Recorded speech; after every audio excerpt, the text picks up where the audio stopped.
Olá, eu me chamo Aline Mendes e esse é o canal Café Criminal. Nesse canal eu trago casos reais criminais para você todas as segundas, quartas e sexta-feiras. Às vezes vai ser na terça, vai ser na quinta, porque depende muito também do meu fluxo de trabalho. Mas toda semana eu me proponho a trazer para você casos criminais reais aqui no canal. Então pega o teu cafezinho enquanto eu puxo a vinheta e bora pro caso de hoje. Hoje nós vamos falar sobre um caso bizarro e bem complexo, né, aqui do Brasil. Mais um caso brasileiro. Então hoje a gente vai falar sobre o caso assim, se você não tem estômago, né, já pula esse vídeo porque o caso de hoje ele é um pouco sinistro, ele é um pouco pesado, mas é um caso muito interessante pra gente ver como tem muita gente doida por aí. Até para que a gente possa tomar cuidado, né? E ele chocou o Brasil pela natureza horrível que ele teve e pela repercussão após a prisão dos acusados. Nesse caso, quem são os autores? Os autores são Jorge Beltrão Negromonte, sua esposa Isabel Pires e a sua amante Bruna da Silva. Esses foram os principais envolvidos nesse caso absurdo que a gente vai ouvir hoje. Essas três pessoas supostamente eram membros de uma seita que acreditava na purificação da alma através do consumo de carne humana. Como esse trio atraía as vítimas?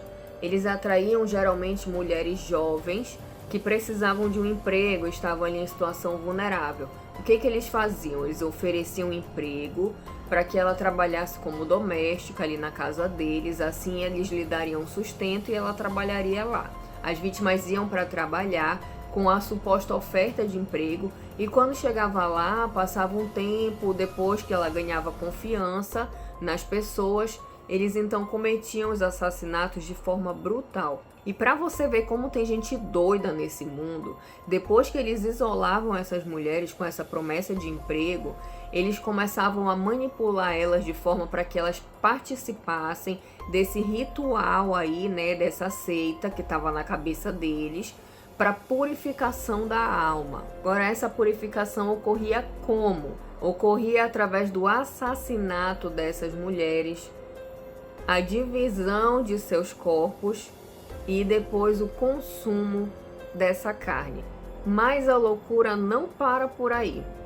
Depois de fazer tudo isso, depois dessa divisão aí do corpo, eles armazenavam algumas partes e outras partes eram descartadas.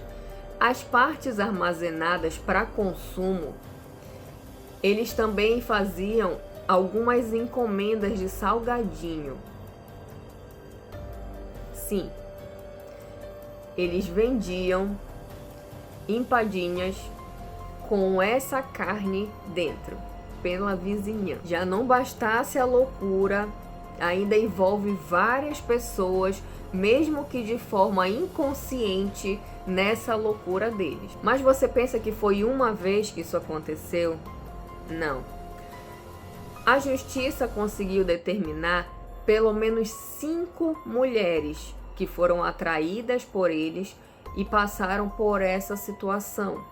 E era sempre o mesmo modus operandi, era sempre a mesma maneira de execução. Atraía com a proposta de emprego, depois que a pessoa pegava uma confiança, ele isolava ela ali na casa, depois disso começava a fazer com que ela quisesse praticar, né, esses rituais com eles, e a partir daí vinha o assassinato e a continuidade do crime que eu já expliquei anteriormente. Mas vamos lá, se você ainda não tá com o estômago embrulhado, vamos continuar. Mas se você pensa que parava por aí, não parava.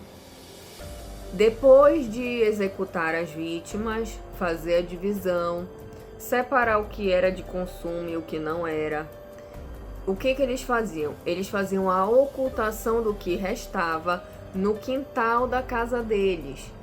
E como já dito anteriormente, a parte que era para consumo, eles faziam o seu próprio consumo e também faziam a divisão para que fosse feita a venda das empadinhas. Como tinham algumas partes que eram muito grandes e não dava para simplesmente ocultar ali no quintal, que era um quintal pequeno, eles embalavam em sacolas e despejavam por aí.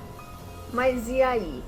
Como foi para eles serem descobertos? Como eu falei, algumas partes eram despejadas, partes que não dava para consumir nem para vender lá dentro das empadinhas. Então, o que eles faziam?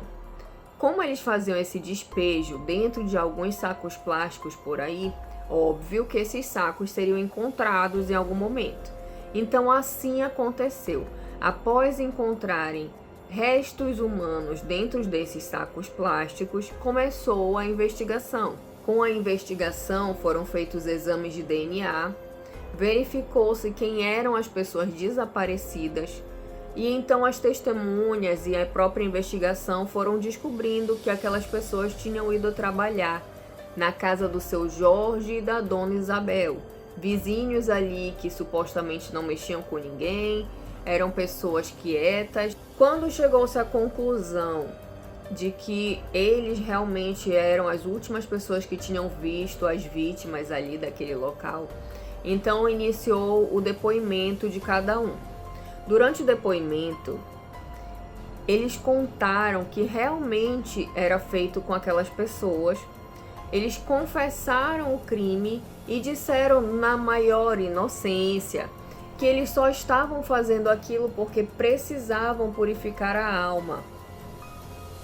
Sim, essa foi a afirmativa deles, que realmente eles estavam precisando purificar a alma e que por isso eles tinham tido esse tipo de atitude. Eles tinham essa prática e no ano de 2014 foi então que veio a sentença. Condenados por homicídio, ocultação de cadáver e associação criminosa. Afinal, eram 3 pessoas ali agindo com a mesma conduta. Esse caso ele teve uma repercussão muito grande da mídia e com isso as pessoas ali da vizinhança ficaram sabendo da repercussão do crime. Não demorou muito para que várias dessas pessoas viessem dar o depoimento de que já haviam consumido as empadinhas que a dona Isabel vendia. Agora imagine você que consumiu a empadinha, chegar no seu ouvido que aquela empadinha foi feita dessa forma que nós estamos explicando aqui no vídeo. Com certeza, muitas pessoas passaram mal, muitas pessoas ficaram indignadas com o que aconteceu, cobraram da justiça um julgamento muito mais pesado do que o que tinha acontecido. O caso ficou extremamente conhecido tanto no Brasil quanto internacionalmente, pela forma pesada que esse caso tem e pela forma repetida que ocorreu, fazendo com que esse trio fosse conhecido como serial killer. Afinal, eles tinham a mesma forma de conduta, agiam de tempos em tempos com o mesmo padrão de vítima e com o mesmo modus operandi, que é a mesma forma de agir, daquela forma que foi explicada. Primeiro atraía as vítimas com a suposta oferta de emprego, ganhava confiança, isolava as vítimas e depois faziam esse ritual onde ocorria a divisão, a separação para consumo e a separação para ocultação. Eu não sei você, mas eu não quero nem pensar na situação das pessoas que acabaram consumindo essa empadinha. E esse foi o caso de hoje. Deixa aqui para mim nos comentários o que você achou sobre o caso de hoje, se você já conhecia esse caso de serial killer brasileiro, se você tem interesse em conhecer mais casos sobre serial killers. Coloca para mim aqui no comentário o que você quer que eu traga para você. E não esquece, deixa o teu like, te inscreve, ativa o sininho das notificações e confere se tá marcado a notificação todas. Algumas pessoas não receberam o vídeo porque esqueceram de marcar a notificação todas. Então dá uma olhadinha aqui se você marcou as notificações. E esse foi o caso de hoje. Até a próxima!